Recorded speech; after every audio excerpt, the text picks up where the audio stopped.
బయటికి ఆడియో బయటికి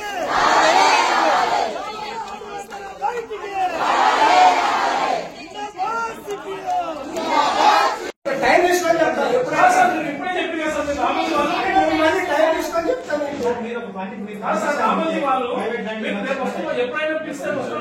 చెప్తా కదా నీకు చెప్తాను, నేను ఇంటిమేట్ చేస్తాను కదా.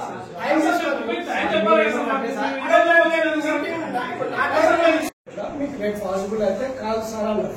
ఈరోజు మేము ఇంటిమేట్ చేసుకున్నా అంటే నేను వాళ్ళకి చెప్పాను, ఈరోజు అయితే నాకు పాసిబుల్ కాదు అంటే మరి మీరు ఎప్పుడు పిలిస్తే వాళ్ళు అప్పుడు పిలుస్తాము, రెడీగా ఉన్నారు.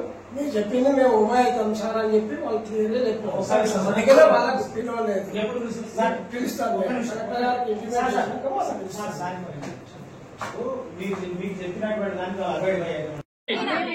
ప్రాణాలు తీస్తే ఎవరు ప్రాణాలు తీస్తున్నారు?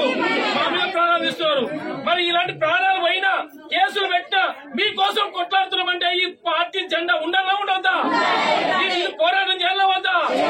పోరాటం చేయాల్సినటువంటి నికాసైనటువంటి ఎర్ర జెండాకి మీరు మద్దతు ఇవ్వాలా వద్దా?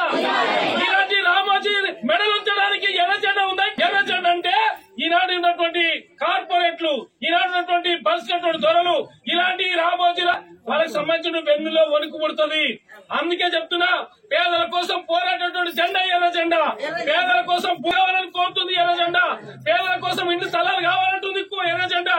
కాబట్టి మీరందరూ ఆలోచించాలి. పక్షాలు ఉంటది కానీ మన మధ్యలో చూస్తా ఉన్నారు. ఏమని చూస్తున్నారు?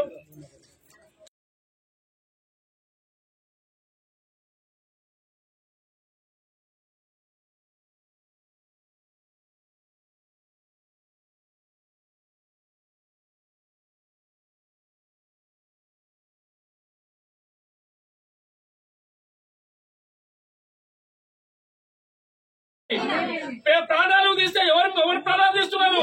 మా మీద ప్రాణాలు తీస్తున్నారు.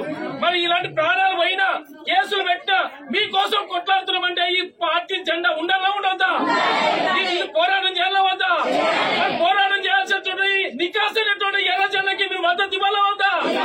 ఇలాంటి రామోజీ మెడలు ఉంచడానికి ఎర్ర జెండా ఉందా? ఎర్ర జెండా అంటే ఈనాడు ఉన్నటువంటి కార్పొరేట్లు, ఈనాడు ఉన్నటువంటి బలిసినటువంటి ధరలు, ఇలాంటి రామోజీల వాళ్ళకి సంబంధించిన వెన్నులో వణుకు పుడుతుంది. అందుకే చెప్తున్నా, పేదల కోసం పోరాటటువంటి జెండా ఎర్ర జెండా. పేదల కోసం పోవాలని కోరుతుంది ఎర్ర జెండా. పేదల కోసం ఇంటి స్థలాలు కావాలంటుంది ఎర్ర జెండా. కాబట్టి మీరందరూ ఆలోచించాలి. పక్షాలు ఉంటది కానీ మన మధ్యలో చూస్తా ఉన్నారు. ఏమని చూస్తున్నారు?